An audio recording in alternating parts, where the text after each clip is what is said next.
Bismillahirrahmanirrahim. Assalamualaikum warahmatullahi wabarakatuh. Allahumma sholli ala sayyidina Muhammad wa ala ali sayyidina Muhammad. Alhamdulillah pemirsa, salam jumpa kembali di program Kabar Petang edisi Senin 11 Oktober 2021 bersama saya Fauzi Ihsan Jabir. Selama beberapa menit ke depan kita akan membaca dan mengolah berita paling menarik hari ini bersama dengan narasumber yang berkompeten di bidangnya dan tentunya dalam sudut pandang Islam. Inilah Kabar Petang selengkapnya.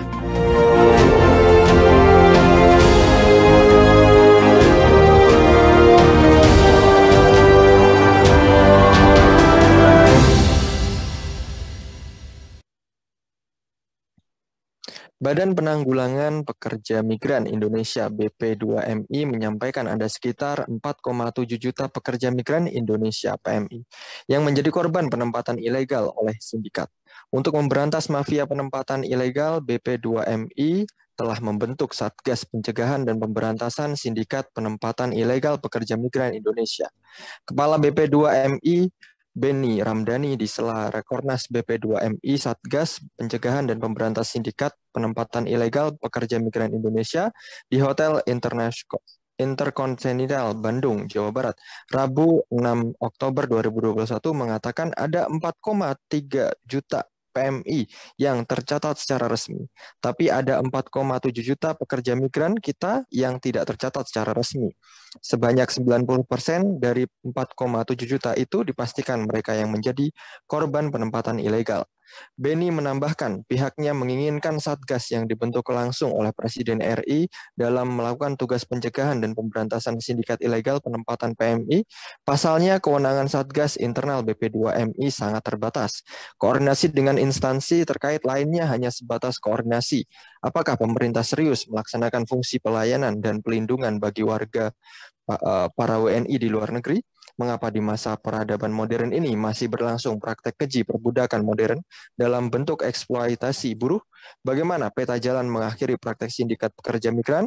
Alhamdulillah pemirsa, untuk membahasnya kami terhubung dengan peneliti senior dari Pusat Kajian dan Analisis Data, Bung Fajar Kurniawan. Assalamualaikum warahmatullahi wabarakatuh, Bung Fajar. Waalaikumsalam warahmatullahi wabarakatuh. Alhamdulillah sehat, Bung Fajar. Alhamdulillah baik-baik. Baik, Bung Fajar, di awal ini, Bung, bagaimana modus-modus sindikat kriminal dalam skema penempatan buruh migran di luar negeri dalam proses rekrutmen sampai kepulangannya, Bung? Baik, bismillahirrahmanirrahim. Assalamualaikum warahmatullahi wabarakatuh. Waalaikumsalam. Ya, saya kira memang permasalahan terkait dengan pekerja migran ini permasalahan yang tak kunjung usai ya. Dan sebagaimana tadi disampaikan bahwa penempatan pekerja-pekerja migran ini, khususnya pekerja-pekerja migran ilegal, itu banyak sekali modusnya. Ada yang menggunakan modus perdagangan orang atau human trafficking, ya. Ada juga kemudian yang modusnya adalah penyelundupan manusia atau people smuggling. Ada juga yang berupa perbudakan modern atau modern slavery. Dan tiga-tiganya ini cukup eksis hingga hari ini. Jelas padahal apakah itu human trafficking, ya, couple smuggling, dan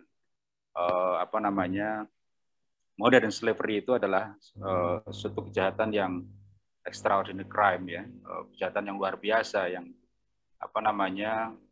tentu menjadi concern dari semua pihak. Tapi yang terjadi bahwa penempatan tenaga kerja migran yang ilegal tadi sampai hari ini memang masih pada faktanya masih terjadi dan terus terjadi. Dan bagaimana mereka kemudian modus operandinya biasanya dimulai dengan para cukong-cukong ini, ya, atau para bandar ini, kemudian mereka mendatangi kantong-kantong pekerja migran yang ada di Indonesia. Mereka sudah tahu di daerah-daerah mana yang kemudian cukup banyak pekerja migran yang biasanya tertarik untuk bekerja di luar negeri. Biasanya daerah-daerah yang minus, ya, seperti di Jawa Timur atau mungkin di sebagian Jawa Barat atau mungkin di Lombok, Nusa Tenggara Barat dan Madura dan seterusnya. Dan kemudian mereka mencoba membujuk orang-orang ini, ya, agar kemudian mau menjadi pekerja migran dengan iming-iming gaji yang tinggi dan seterusnya, fasilitas yang fantastis, ya. Nah, Kemudian setelah itu mereka mencoba meyakinkan atau membujuk pula para pejabat di baik dari tingkat desa, kecamatan, dan bahkan mungkin juga sampai tingkat kabupaten untuk mendapatkan dokumen-dokumen yang sebenarnya adalah dokumen yang palsu gitu ya, atau dokumen-dokumen yang sebenarnya tidak sesuai dengan kenyataannya begitu kan. Ini yang kemudian menyebabkan permasalahan ini menjadi terus terjadi, dan memang diindikasikan juga bahwa proses pengiriman pekerja migran ilegal ini adalah bisnis yang cukup besar gitu ya. Karena apa? Karena dari satu orang saja pekerja migran yang dikirimkan itu ada potensi keuntungan sampai 40 juta ya. Sementara modal yang dikeluarkan hanya 20 juta ya. Ini yang kemudian membuat hal ini menjadi sesuatu yang menarik bagi para pemodal-pemodal besar itu. Dan disinilah kemudian tadi ada 3 saluran tadi ya, apakah kemudian menjadi perdagangan orang atau kemudian penyelundupan manusia atau perbudakan. Ada memang sedikit perbedaan-perbedaan di dalam konteks ini ya, misalkan untuk perdagangan orang itu maka dia bisa kemudian dikirimkan ke tempat-tempat yang memang sebenarnya bukan sebagaimana janjinya gitu ya. Sebagian besar adalah dijadikan pekerja seks komersial ya, atau mungkin juga dijadikan pekerja-pekerja ilegal di negara-negara tertentu yang tanpa identitas bahkan begitu ya. Nah, kalau penyelundupan manusia ini atau people smuggling ini dia biasanya memang ditempatkan juga di yang paling banyak saya kira kasusnya misalkan di Malaysia gitu ya. Berapa puluh ribu atau bahkan sebenarnya juga ratusan ribu barangkali yang diselundupkan di perkebunan kelapa sawit karena buruh mereka upah mereka tentu lebih rendah dibandingkan dengan pekerja migran yang legal. Ilegal ini dia bisa digaji berapapun karena mereka tidak punya surat-surat dan posisi tawar mereka rendah sehingga majikan mereka di tempat-tempat itu bisa menggaji mereka dengan gaji yang sangat rendah. Nah, kemudian kalau di modern slavery itu yang paling banyak adalah di sektor-sektor kelautan, di perikanan. Mereka bekerja di jermal-jermal yang di tengah laut dan sebagainya. Mungkin juga bekerja di kapal-kapal perikanan dan seterusnya ya. Mereka juga diperlakukan dengan tidak manusiawi dan bahkan dalam beberapa kondisi kalau mereka sakit dan meninggal mereka tinggal buang aja ke laut dan sebagainya. Itu adalah fakta-fakta yang terjadi dan modus-modus yang memang selama ini dipakai oleh para lingkaran-lingkaran tadi ya, penyelundup pekerja migran ini. Saya kira begitu, Bung Fauzi. Baik, Bung Fajar, berdasarkan tadi yang Bung Fajar ungkapkan, banyak sekali cabang dari pekerja migran yang juga berada di luar negeri. Bung Fajar, sebenarnya bagaimana upaya ataupun pemerintah, apakah serius dalam pelayanan dan juga perlindungan ya, khususnya bagi WNI di luar negeri? Bung.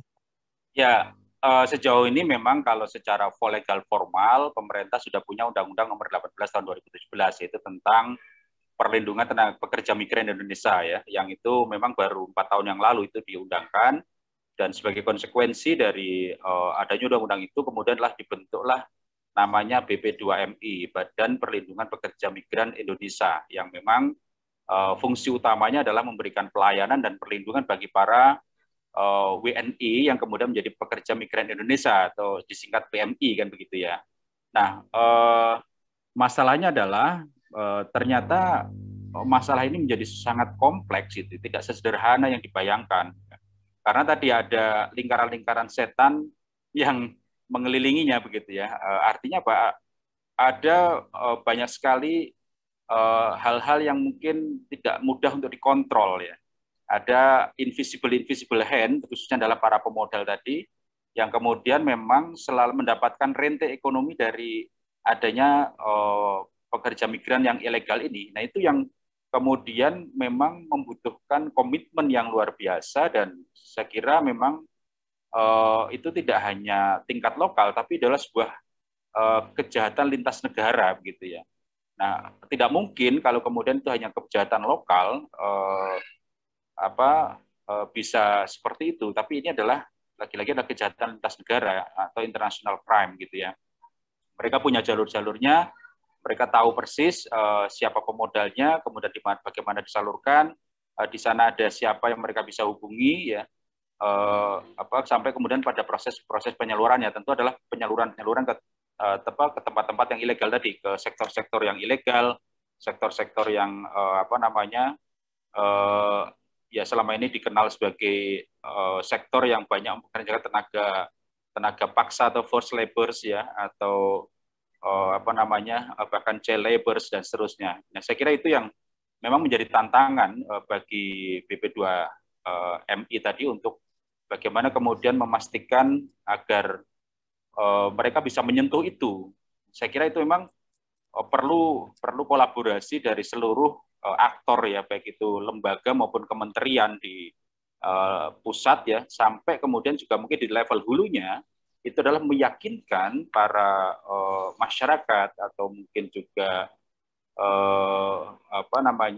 pejabat-pejabat itu bahwa mereka harusnya kalaupun tetap mengirim pekerja migran itu harus yang legal begitu, ya.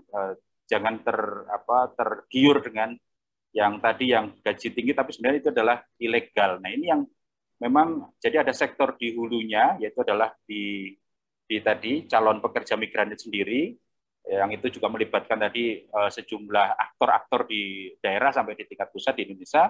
Yang kedua ada di sektor hulu hilirnya tadi, yaitu adalah kaitannya dengan bagaimana lingkaran perdagangan manusia atau penyelundupan manusia atau perbudakan manusia ini di tingkat internasional. Jadi itu dua lingkaran yang memang harus dilakukan penindakan secara atau pengelolaan secara bersama-sama. Tidak bisa salah satu saja, misalkan di hulu saja tapi mengabaikan hilirnya, atau hanya fokus di hilir tapi hulunya tidak disentuh sebagainya.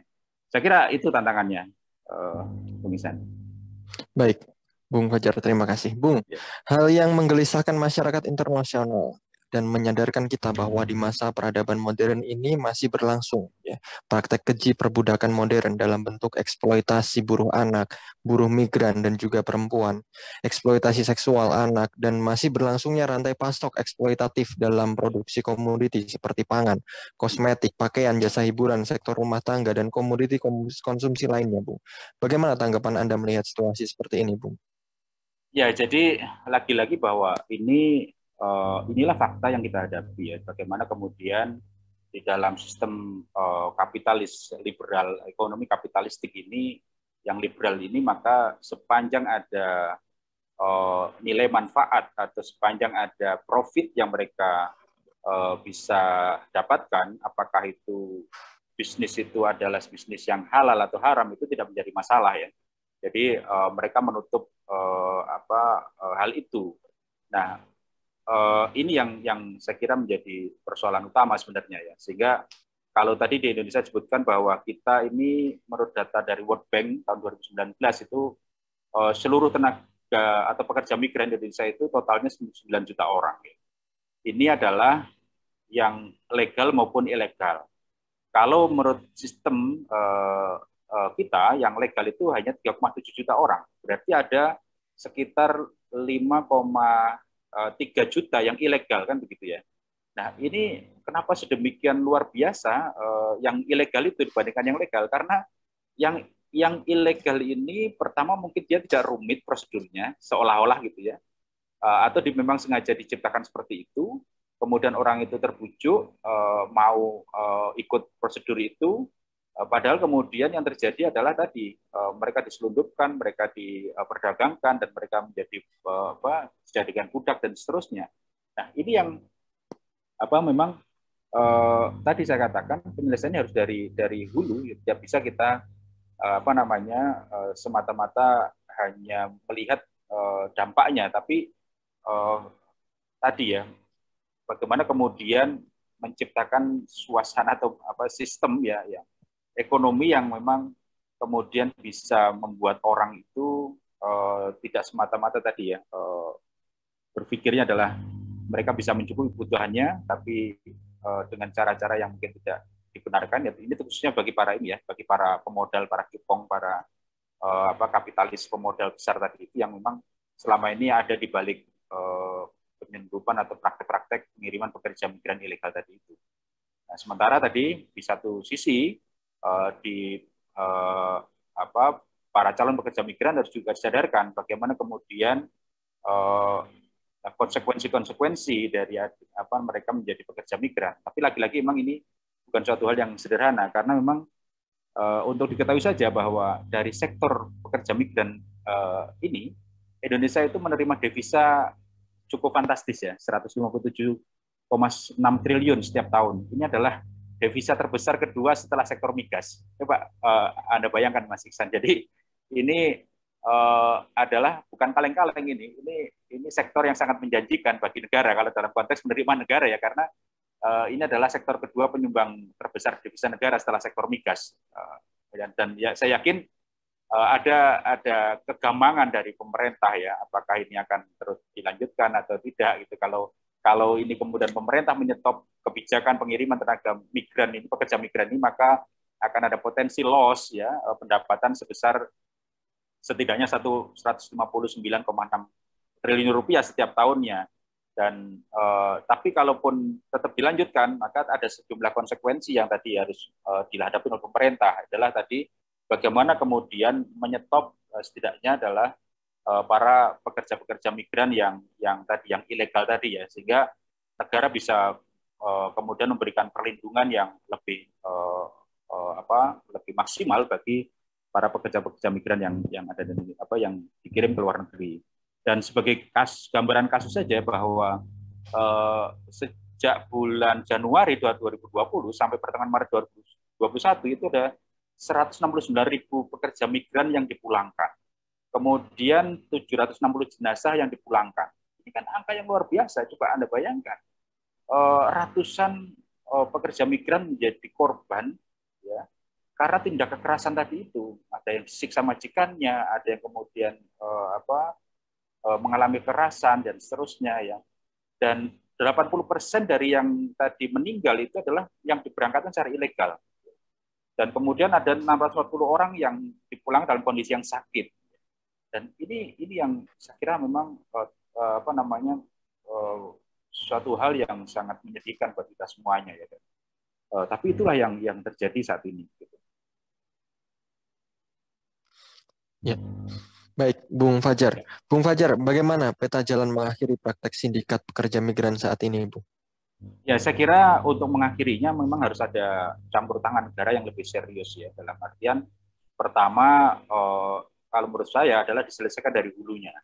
Dari hulunya ini apa? Ada dua alternatif. Yang pertama adalah betul-betul kita memangkas atau melakukan moratorium terhadap pengiriman pekerja migran. Khususnya adalah pekerja migran yang unskilled ya.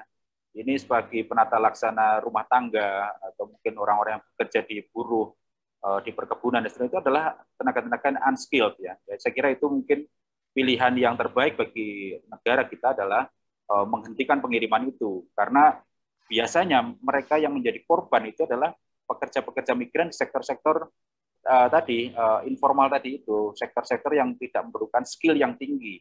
Tapi saya kira untuk pekerja-pekerja migran yang dengan skill yang tinggi itu tidak rentan terhadap permasalahan-permasalahan itu. Itu yang pertama. Jadi pilihannya adalah tidak mengirimkan lagi pekerja migran, khususnya adalah pekerja migran yang bekerja di sektor-sektor yang tidak memerlukan keahlian tadi, atau tidak mengirimkan tenaga pekerja migran yang unskilled ya. Nah, kemudian yang kedua adalah saya kira Indonesia ini kan katanya negara yang potensi kayanya luar biasa. Harusnya kan negara hadir kemudian untuk menciptakan lapangan kerja yang sebanyak-banyaknya. Jangan kemudian kita membuat lapangan kerja, tapi kemudian lapangan kerja itu diisi oleh tenaga-tenaga kerja asing yang kadang-kadang itu bahkan juga unskilled juga hadir di sini. Saya tahu bukti-buktinya itu karena saya pernah pergi ke lapangan juga ya. Bagaimana kemudian ternyata tidak hanya tenaga-tenaga skilled laborers yang hadir dari dari luar negeri, tapi dalam banyak kasus juga sampai kepada tenaga-tenaga yang unskilled ya. Karena apa? Karena ada namanya turnkey project ya. Turnkey project itu berarti seluruh teknologi, kemudian peralatannya, SDM-nya itu semua didatangkan dari negara yang memenangkan tender tadi itu, dan disitulah kemudian menjadi peluang masuk bagi adanya tenaga-tenaga dari tenaga kerja dari luar negeri tadi yang unskilled sekalipun. Nah, ini yang saya kira harus di negara harus bersikap ya, harus keberpihakan negara ini harus real ya. Jadi kita stop tenaga-tenaga kerja asing khususnya juga yang unskilled tadi, dan kita buka kesempatan seluas-luasnya bagi masyarakat Indonesia ya, yang daripada mereka kemudian harus merantau pergi ke luar negeri, kenapa tidak kemudian kita ciptakan, kita tata kembali kebijakan tenaga kerja kita tata kembali sektor-sektor yang bisa menciptakan tenaga kerja yang penyerapan tenaga kerja yang sebanyak-banyaknya. Ini sangat mungkin sekali. Tinggal adalah ada political will nggak di situ. Kalau kemudian yang menjadi prioritas kebijakan itu adalah tadi menyelamatkan devisa yang nilainya tadi cukup fantastis itu, ya mungkin ini tidak akan pernah ditempuh. Tapi kalau orientasinya adalah menjaga harkat martabat keselamatan rakyat Indonesia, saya kira ini adalah pilihan yang tidak bisa ditawar-tawar lagi. Saya kira itu, dan kemudian setelah itu tentu harus diiringi dengan sejumlah kebijakan-kebijakan yang lain ya, termasuk adalah bagaimana kemudian kita menciptakan sistem ekonomi yang jauh lebih berkeadilan ya, sistem ekonomi yang tidak semata-mata tadi berpandangan ekonomi kapitalistik dan seterusnya. Itu saya kira seperti itu. Baik. Bung Fajar, terakhir, pengangguran semakin banyak, terjadi masalah sosial, gap yang besar antara yang kaya dengan yang miskin, kejahatan juga merajalela seperti pencurian, perampokan, termasuk juga masalah keluarga seperti perceraian karena peran sang suami ini hilang sebagai tulang punggung keluarga terus digantikan oleh sang istri. Juga masalah-masalah pekerja migran. Lalu bagaimana upaya menciptakan iklim dan sistem ketenaga kerjaan yang baik, Bung Fajar? Ya, saya kira bicara tentang iklim dan sistem ketenagakerjaan yang baik itu hanya ada kalau kemudian kita merujuk pada bagaimana Islam mengatur itu semua. Misalkan kalau kita ambil contoh, pertama di dalam Islam itu kewajiban mencari nafkah itu adalah kewajiban suami, bukan kewajiban istri, kan begitu ya. Sementara pekerja migran kita ini, terutama yang tadi bekerja di sektor-sektor informal atau sebagai penata laksana rumah tangga tadi, itu mungkin hampir 100% ya, itu adalah kaum perempuan, dan kaum perempuan itu posisinya lemah dan amat mudah kemudian mengalami tadi sejumlah tindak kekerasan dan sebagainya tadi itu ya. Ini yang saya kira kalau di dalam sistem Islam maka dikembalikan lagi bahwa kewajiban untuk mencari nafkah itu atau memberikan nafkah itu adalah kewajiban seorang suami. Sehingga kewajiban untuk bekerja itu adalah kewajiban suami. Sementara istri itu tidak mempunyai kewajiban untuk bekerja gitu. Tetapi kemudian bagaimana memenuhi kebutuhan keluarga kalau memang itu ternyata kebutuhannya tinggi. Nah, ini kaitannya dengan tadi paradigma bagaimana sesungguhnya pemenuhan kebutuhan keluarga dan bagaimana kemudian kebutuhan itu dianggap cukup atau tidak cukup ya. Nah, tentu di sini tadi ada dua mekanisme. Yang pertama adalah mekanisme yang dilakukan oleh rumah tangga itu ya, bahwa seorang suami harus bekerja semaksimal mungkin ya. Kemudian sambil juga kita kalau dalam Islam itu ukuran kebahagiaan itu bukan dalam materi ya, tapi tidak semata-mata materi, tapi kebahagiaan yang lain itu banyak ya, terutama adalah bagian dalam konteks batinnya ya, bukan semata-mata kebahagiaan dari konteks dohirnya. Yang kedua adalah tentu nanti kaitannya dengan peran negara. Nah, tadi kembali kepada tadi, kalau kemudian seorang suami tidak atau melalui pekerjaannya tadi tidak mampu memenuhi kebutuhan rumah tangga, memang dalam hal ini istri boleh ya, tapi sifatnya boleh, bukan wajib. Kalaupun juga tidak mampu, maka kewajiban itu beralih kepada keluarga terdekatnya, apakah saudara kandungnya atau pamannya atau bibinya dan seterusnya. Kalau juga tidak sanggup lagi, tidak mencukupi lagi, maka kewajiban itu beralih kepada masyarakat. Kalau juga tidak sanggup lagi atau tidak mencukupi lagi, maka tanggung jawab itu harus diambil alih oleh negara. Nah, ini yang kemudian yang ketiga adalah bahwa negara memang tadi mempunyai kewajiban untuk menciptakan lapangan kerja yang seluas-luasnya bagi seluruh warga negara. Dan atau yang keempat, negara wajib memberikan ya fasilitasi ya, baik itu modal atau iklim berusaha yang baik bagi warga negaranya yang memang ingin berusaha, maka diberikan bantuan modal, diberikan sarana prasarana produksi agar dia bisa berusaha, agar dia bisa berkompetisi untuk menciptakan kehidupan yang lebih baik. Dan kemudian negara juga bisa kemudian memberikan yang disebut sebagai pemberian negara kepada masyarakatnya. Itu apa saja ya, mau apakah itu sarana produksi atau tanah atau mungkin apa yang sekiranya memang bisa diusahakan oleh rakyatnya tadi. Dan terakhir adalah kalau kemudian terjadi transaksi ya antara transaksi ijaroh, transaksi kerja antara majikan dan pekerja, maka negara juga harus hadir dengan kemudian memastikan tidak ada kezaliman di antara majikan dan pekerjanya. Saya kira sistem itulah yang kemudian secara berlapis-lapis itu akan bisa mengeliminir yang pertama adalah masalah-masalah sosial, yaitu gap antara yang kaya dengan yang miskin, ya. Kemudian tadi bagaimana menempatkan antara kewajiban seorang suami dan seorang istri, ya. Kemudian juga bagaimana memenuhi kebutuhan dari rumah tangga, terutama kebutuhan esensial, sandang, pangan dan papannya, yang itu saya kira di dalam sistem Islam itu semua telah terdefinisikan dengan sangat baik dan sangat komprehensif. Saya kira itu, Bung Isan. Baik, Bung Fajar Kurniawan. Terima kasih atas kehadirannya dan menjadi narasumber di kesempatan petang ini. Alhamdulillah. Alhamdulillah pemirsa, kabar petang. Semoga Anda mendapatkan banyak sekali manfaat di program kami. Nantikan program kami setiap hari di channel sama dan juga di waktu yang sama. Jangan lupa like, subscribe, dan share program kabar petang kali ini. Akhirnya saya Fauzi Ihsan Jabir mohon undur diri bersama kru yang bertugas. Wassalamualaikum warahmatullahi wabarakatuh.